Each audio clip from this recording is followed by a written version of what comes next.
welcome back to my channel. If this is your first time here, my name is Reagan and it is so nice to meet you all. I'm excited to talk to you guys again. For today's video, I thought I would share with you guys my birth story. To kind of start it off, it was in 2016. I went to my doctor's office. They hooked me up to the monitor to kind of track baby's heartbeat and heart rate. It wasn't doing great, like it wasn't bad, but every once in a while it kind of dipped down. So they sent me to the hospital just so they can monitor me for a longer period of time instead of 10-15 minutes. So I went in. They ended up sending me home with an induction date, so I'd come back the next day in the morning. Around 6 we ended up leaving. I'll actually post the picture here of me leaving, and they get me all hooked up. And since it was inducting, my cervix was not at all where it needed to be. They give me, I think it's called Cervidil, to kind of like help soften my cervix and kind of get the process going. They had me like lay there for like 2 hours and I could get up and kind of walk around. I wasn't really feeling anything, like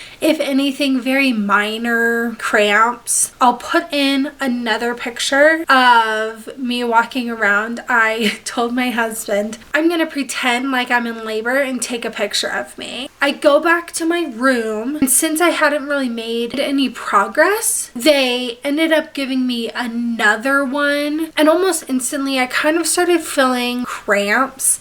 I like sat in the rocking chair and had my husband like rock me. Through all of this, I was still able to like walk and talk. Nobody thought anything of it. Like I got up, went to the bathroom, and the nurse came in. It was asking me, questions like, where are you on the pain scale? I think I was like a 5 or 6. She took that as I wasn't making any progress. She told me, you can either go home or you can stay here and we'll put a balloon up you and dilate you that way.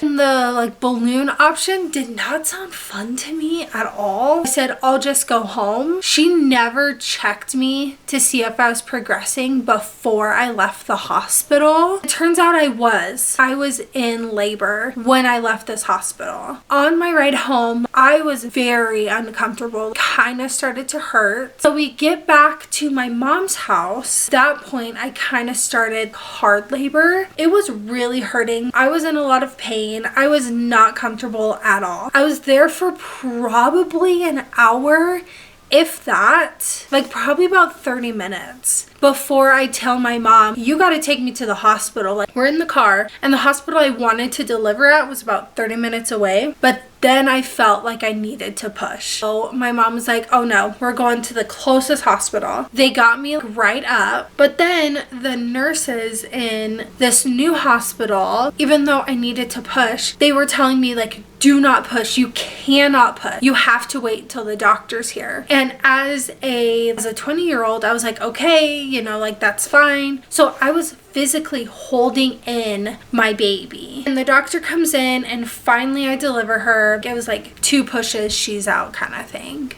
Had my baby. They take her away. It ends up she has a pneumothorax. So like her lungs, it was her lungs. So they take her to the special care nursery in the hospital. That the doctor comes in and tells me that my daughter had a seizure and they need to transfer her to like really intense NICU. That's kind of my entire birth story, and so stay tuned. I'll make a whole nother video about my NICU stay. I'll insert another picture of my baby. But thank you for making it this far. If you made it this far, go ahead and write in the comments, I am awesome, in the comments if you made it through this whole video. Anyways, thank you for watching so much, and I will see you all next time. Bye!